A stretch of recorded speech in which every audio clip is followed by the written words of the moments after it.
This week on ANN, see the church's response to the damage caused by Hurricane Maria in Puerto Rico, the Dominican Republic, and Tortola. Get a glimpse of recovery efforts in the response to Mexico's recent 2 earthquakes. And Adventist humanitarians assist Rohingya refugees living in Bangladesh while addressing the worst flooding the country has seen in 40 years. These stories and more coming up.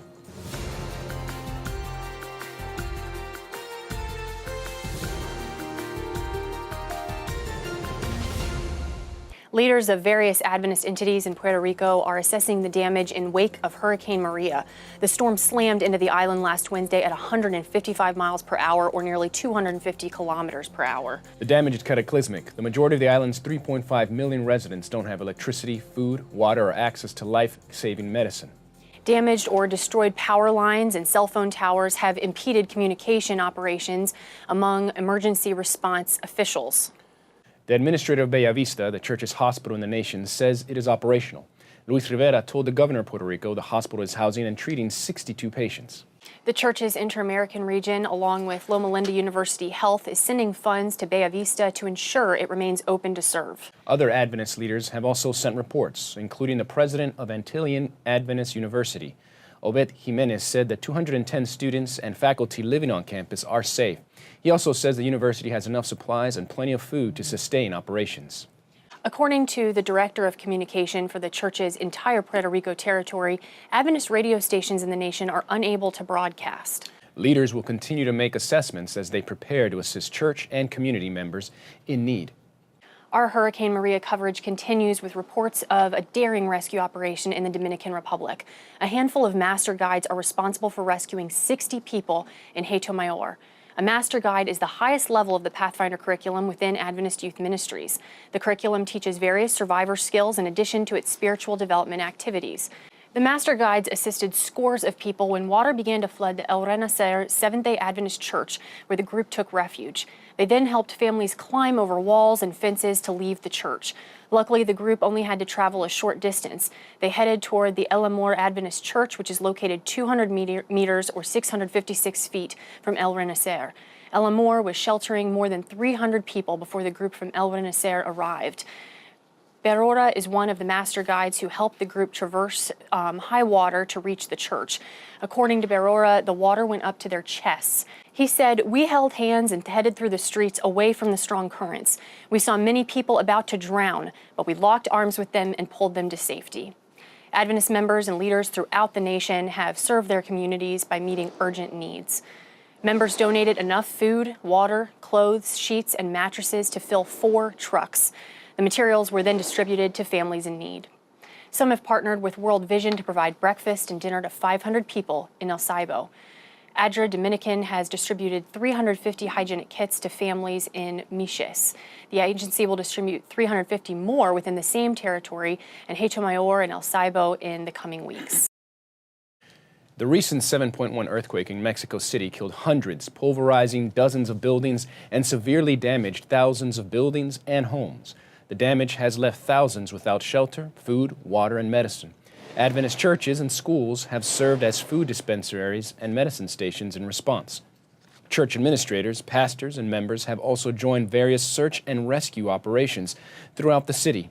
Top leaders of the church's Central Mexico territory will travel to assess all the Adventist churches and schools in the affected area. They will also assess ways they can serve surrounding communities. In addition, volunteers will assist workers of the Adventist Development and Relief Agency in Mexico who are laminating roofs in vulnerable communities. Visit facebook.com/AdraMexico to follow relief efforts. The epicenter of last week's earthquake in Mexico was in the state of Morelos, where 73 people were killed. Some of the quake's most apparent devastation is in the town of Jojutla. The small, impoverished town now has scores of homeless families who have lost everything. Nearly 500 master guides and members have set up food stations in Jojutla to provide meals, food baskets, and bottles of water. Church leaders in the area are still making assessments of the church's properties in the region. So far, there are reports of 4 Adventist churches that were damaged, and the 3 church schools damaged by the earthquake will remain closed until authorities declare them safe to operate. The British Virgin Island of Tortola was among the several Caribbean nations that experienced the back-to-back hurricanes Irma and Maria. ADRA has organized a food distribution project in the nation in partnership with a local church. Let's follow the project's leaders and volunteers as they go through the initial steps to prepare for the distribution. Today was the day where we procured the items that we are going to distribute in the island. Not only the distribution, but also the buying. It's important to be done in the local where we are going to distribute. We had about 8 or 10 containers coming for relief that we dealt with on Monday and got a lot of that out. And more coming in right now. So help me get my equipment back on. We have prepared a 17 kilogram parcel food. That is actually food that is going to be distributed to one family. So that's a 17 kilogram. We have enough energy for that family to stay for 7 days. Commercial traffic until you have... This is British Virgin Islands. Tortola Island is highly dependent on tourism. Right now there are no tourists here. And the majority of the people work on a check-by-check basis, and they need their money to pay for those things. If they don't have tourism, they don't have income. If they don't have income, they don't have food. We're trying to deal with some humanitarian stuff, man. Work with us. We had Peter Pan lined up, but it seems as if he got snatched away. We're trying to get 500 packages so that we can serve the people who are most in need. From where to where? Just from here to the church. Oh, the port? Right here to the church. Oh, for 1 mile? Yeah. Right here. What you can do first? The truck is getting back here. We have just contracted him to make 4 trips for us to get all the resources up to the church at Purcell.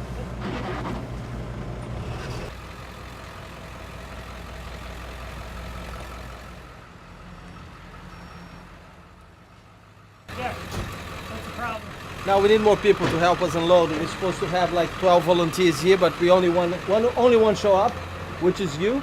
A good thing, but we need more people. Let's go, brother.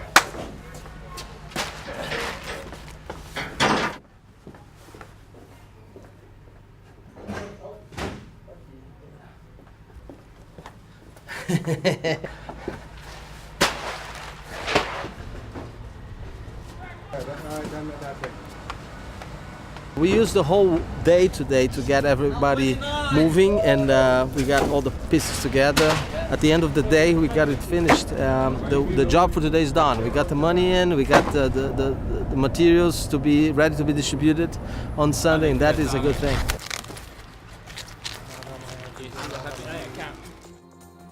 All of the countries that we've mentioned so far in this week's show are located within the Church's Inter-American region.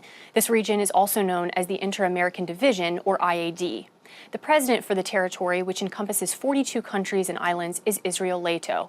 Leto shared a message this week of assurance and compassion for members who have been affected by the recent natural disasters. IAD has more. One thing we are sure, these things that are happening is but a small sample of what will go on the world just prior to the coming of our Lord. And as we see them, it's not for us to be desperate, but it is for us to say, "Come, Lord Jesus. Help us, protect us, guide us, help us to see and understand what is going on, but above all, help us to be ready for the coming of the Lord." And wherever we can, even though we cannot go to the specific places to give a helping hand, we can pray.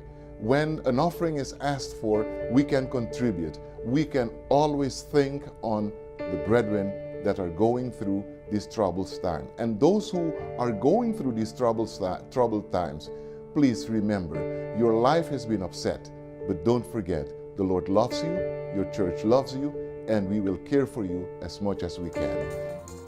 Leaders in the territory under the direction of Leto are looking for additional ways to help church members rebuild their lives in the wake of these unprecedented storms. The United Nations High Commissioner for Human Rights, Zeid Ra'ad al-Hussein, has called it a textbook example of ethnic cleansing. Ambassador al-Hussein used these words to describe the Rohingya crisis taking place in Myanmar.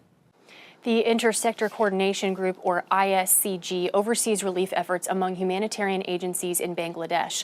According to the ISCG, the Rohingya crisis in Myanmar has affected more than 1.2 million people. The Rohingya are considered to be the world's most persecuted people. More than 436,000 have fled from Myanmar to Bangladesh in this month alone. Rohingyas are a stateless Indo-Aryan ethnic body. The majority of Rohingya are Muslims, while more than 90% of the population in Myanmar are Buddhists. Myanmar does not grant them citizenship, even though the Rohingya claim their ancestors have occupied the region for generations. On August 25, violence erupted in the nation-state of Rakhine, where organized attacks have taken place against the minority group. More than 4,000 Rohingya were killed in the following weeks. Those who left the country after August 25 have joined the 197,000 Rohingya refugees who are already living in Bangladesh. The Adventist Development and Relief Agency in Bangladesh is serving the needs of some of the 500,000 refugees living in the nation. ADRA is also simultaneously helping the country recover from the worst flooding it's experienced in 40 years. The agency distributed food and shelter kits this week to 3,600 Rohingya families living in Cox's Bazar. Learn more about this crisis by visiting adra.org. Coming up, see the conclusion of Sam Vell's story of his service as a pediatric neurosurgeon. Then, Adventist youth are challenged to see the different ways they can serve as a missionary. Меня зовут Азанетта, и я говорю по-русски. Есть так много замечательных видеофильмов, но так мало из них переводятся. Вы можете помочь. Join the Amara translation and caption team today. Amara is easy to learn and fun. You can volunteer in your free time.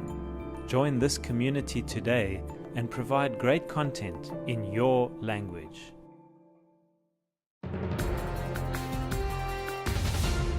Welcome back. More than 1,400 young people were encouraged to be missionaries for God during an international event in Argentina. The I Will Go Congress drew youth and young adults from all parts of the world. It was organized by the Seventh-day Adventist Church's Public Campus Ministries. I Will Go was held at the River Plate Adventist University in Entre Rios. The Adventist Church's South American territory sent this report. When Jesus said, "Follow me," he told his disciples to go. To come to I Will Go conference and see young people in unison saying, "I will go." It has touched my heart and it has really encouraged me. I believe this I Will Go movement should be the movement of the Adventist Church. That every single Adventist person should say, "I will go." I wanted to thank for this experience that I had here and allowing me to meet young people who are filled with the missionary spirit of Jesus Christ. I Will Go has touched my heart deeply. It has been a privilege for me to participate in this Congress. Seeing so many people gathered all together here in one place with one common purpose has been a beautiful experience for me. This week, we have the last installment of Sam Vell's testimony. See how he remained hopeful in the face of a seemingly unimaginable case involving a 4-year-old patient. One of my recent patients, 4-year-old boy who had a severe traumatic brain injury, was in coma for about 2 weeks. I was praying and all the church members were praying for him. All neurosurgeons and intensive care unit physicians, they were telling me and his parents that he is going to die. Once his parents came to me, they were so discouraged.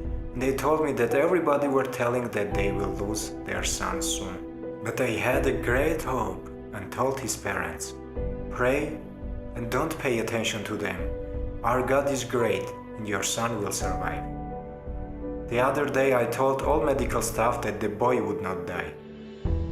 After 2 weeks at the night time when I had a night shift at the hospital, his condition became worse. Pulmonary edema on the left side, and then 2 hours later on both sides, 2 lungs. It was a hard night. I was sitting nearby his bed at the intensive care unit at 3 a.m. and praying for him. I prayed, "God, please show your power to these people. Heal this boy that everybody could see that you are almighty." 1 hour later I came back to ICU. His condition was stabilized. I was talking with his parents, giving them hope and encouraging them. 3 days later, he opened his eyes and soon started to talk. Everyone was surprised at ICU and neurosurgical departments. Now he is already at home, talking and running, no neurological deficit. That's the miraculous work God did in my life. We don't have to take it as granted. It was miracle.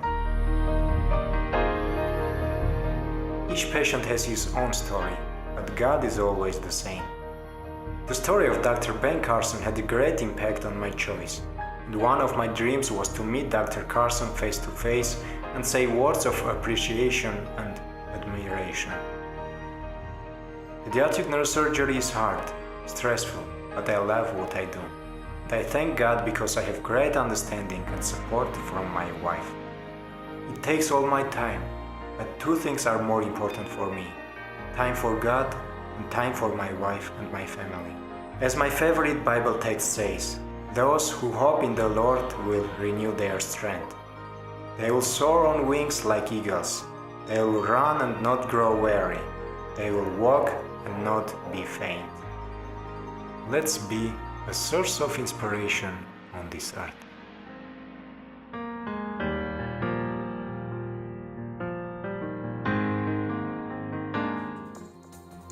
Before we go to break, we'd like to send a very special birthday greeting to Greta Craven, who turned 100 years old last week. Greta was born September 22, 1917 in Utrecht, Holland. Her family moved to the U.S. state of Michigan when she was 3 years old. She married Homer Craven in the U.S. state of Indiana in 1936. They would go on to have two sons, Michael and Richard, and settle in the greater San Francisco area in the U.S. state of California. Greta and her husband had been married for 65 years when he passed away in 2001. She continued to be the best mother for her sons until their deaths in 2015. Today, Greta is deeply loved by her church family at the Antioch Seventh-day Adventist Church, who arranged to have this surprise birthday greeting. Her church family solicits their fellow members worldwide to pray that Greta and their community will be ready for the soon second coming of Christ.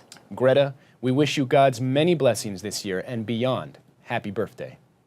Coming up, see how you can help raise awareness of mental health in the workplace. But up next, learn which country was the first to make Lutheran its official religion.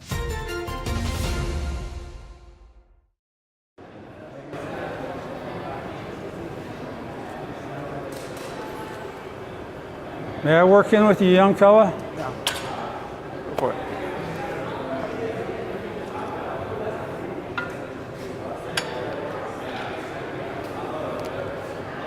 That's the way you do it. Got to put a little weight on it. But I'll put it back up here for you.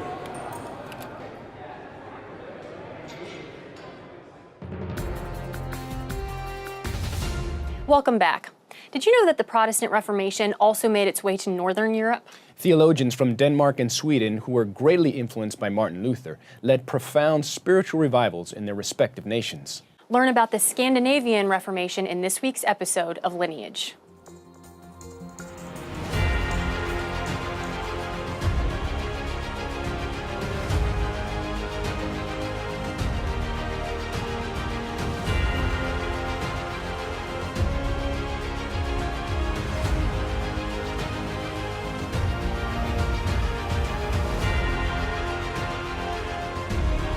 The Reformation of the 16th century was not limited to the powerhouses of Switzerland, Germany, France, England, and Scotland, but also in the Nordic countries of Scandinavia, something special would take place. Whilst the fires of martyrs were burning all across England during the reign of bloody Queen Mary, and the Protestants in France were persecuted on numerous occasions, in Sweden and Denmark, the Reformation would unfold much more peacefully, and one could argue they had a greater proportional impact in each respective country. The story of the Scandinavian Reformation is inextricably linked to Martin Luther and the Protestant bastion of Wittenberg.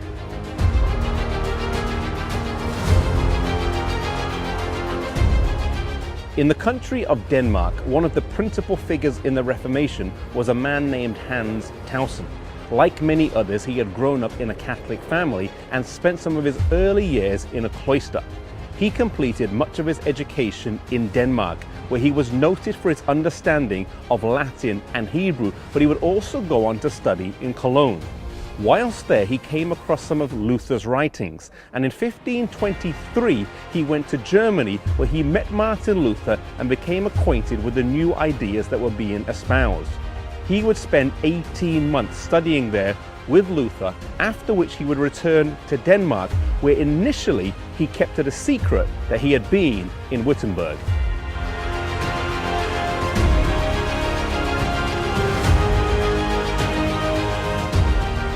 However, the good news of the gospel could not be hidden forever, and it was only a matter of time before his teachings were noted to be different from that of others.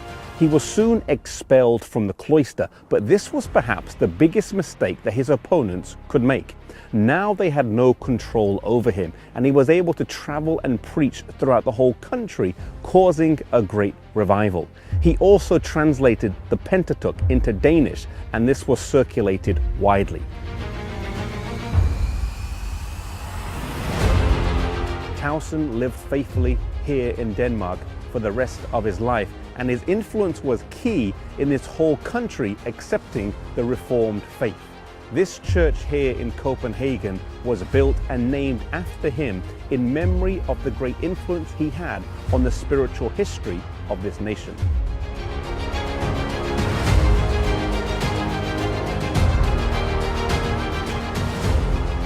Around the same time as Towson was causing a revival in Denmark, the Petri brothers were having a similar impact here in Sweden.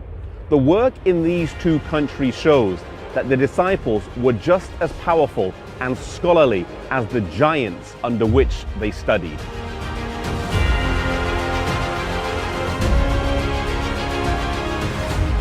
Olaf and Laurentius Petri, the sons of a blacksmith in Årebo, both studied at the University of Wittenberg, where they were influenced by Luther and Melanchthon. Olaf completed his masters in 1519, and they both returned back to their homeland of Sweden. They helped to translate the Bible into Swedish, and through their hard work at the Diet of Västerås, Sweden was declared Lutheran, the first country to do so.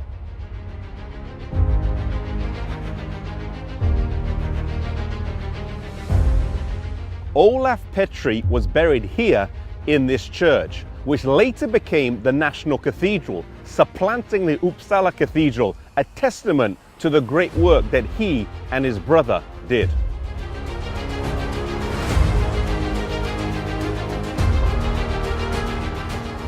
While it might have been easier for the Petri brothers or Towson to live, study and work in a place like Wittenberg or Geneva, God had a better thing in store for them. Their destiny was to return to their homeland and preach the gospel there. They knew the language, the culture, and the customs, and they were able to do a work there that others from elsewhere would not have been able to do.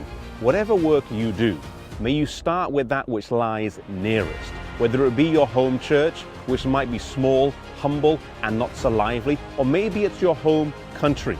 Not everyone is called to go to a faraway and distant land, but we can all start working for God right where we are.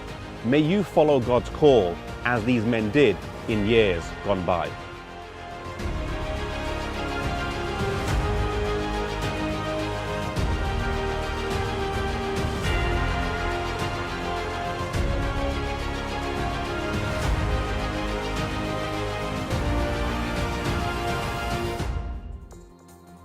Visit lineagejourney.com for more information about the series and to watch additional episodes. The World Federation for Mental Health wants as many people as possible to know about World Mental Health Day. They know that one of the best ways to raise awareness of the year's campaign is through social media. Emily Mastrapa explains how you can help by telling your followers about mental health in the workplace.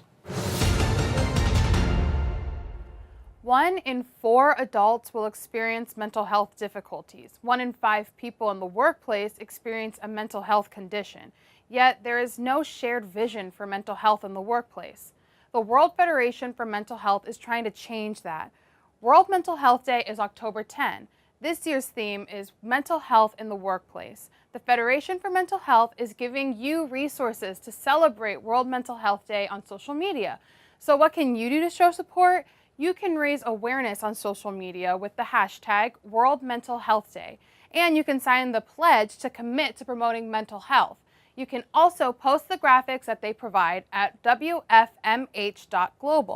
Visit their Twitter page at WMHDay and Facebook at WMHDay1 for more information. And remember to follow along with the hashtag World Mental Health Day. And finally, for today's program, let's turn to David Trim for a look at Adventist history. This week, learn how the Adventist Church was organized in the U.S. state of Nebraska. Welcome to This Week in Adventist History. On September 24, 1951, Iceland Adventist Secondary School, or Hlíðardalsskóli in Icelandic, was dedicated by the President of the Northern European Division, Floyd Tarr, who you see here. The work of constructing the school had begun just over 2 years earlier. Iceland Secondary School ceased operation in 1995 during a period of financial difficulties for the Iceland Conference, but the property was not sold and still operates today as a retreat center. On September 25, in 1878, the Nebraska Conference was organized with Charles L. Boyd, who you see here, as president, and G.S. Reichert as secretary. The conference consisted of 17 churches with a membership of about 350. Just over a century later, it was merged with the Kansas Conference, and today the Kansas-Nebraska Conference has 12,000 church members in just over 100 congregations. For 5 days of this week, 134 years ago, from the 26th of September through the 2nd of October 1883, 5 years after the founding of the Nebraska Conference, the first Colorado camp meeting was held near Denver, and it organized the Colorado Conference. 4 churches with a total membership of 30 sent 9 delegates to the founding session. They elected Edwin R. Jones, the first president, Joseph W. Horner as secretary, and Hosea H. Pierce as treasurer. All 3 men were in their 30s, which was not unusual then, but is almost unheard of for conference officers today. The Colorado Conference comprised Colorado, New Mexico, and Wyoming. Today called the Rocky Mountain Conference, it still includes Colorado and Wyoming, but its membership has increased 600-fold to 18,000 in 120 congregations. And that was This Week in Seventh-day Adventist history. Thanks for watching ANN. We hope you join us next week for more news from the headquarters of the Seventh-day Adventist Church. We'd love to hear from you. Send us your feedback and tell us how your church is making a difference in its community. And be sure to capture plenty of video footage and photos, and then write up a summary of the event's important details. And feel free to send full video reports as well. You can reach us by sending an email to annvideo11@gmail.com. Before we say goodbye, here's some good news from the book of 1 Corinthians, chapter 15, verse 58. The passage says, "So my dear brothers and sisters, be strong and immovable. Always work enthusiastically for the Lord, for you know that nothing you do for the Lord is ever useless." That's our program for this week, and remember you can always visit news.adventist.org for daily news and videos. Until next time, God bless. Take care.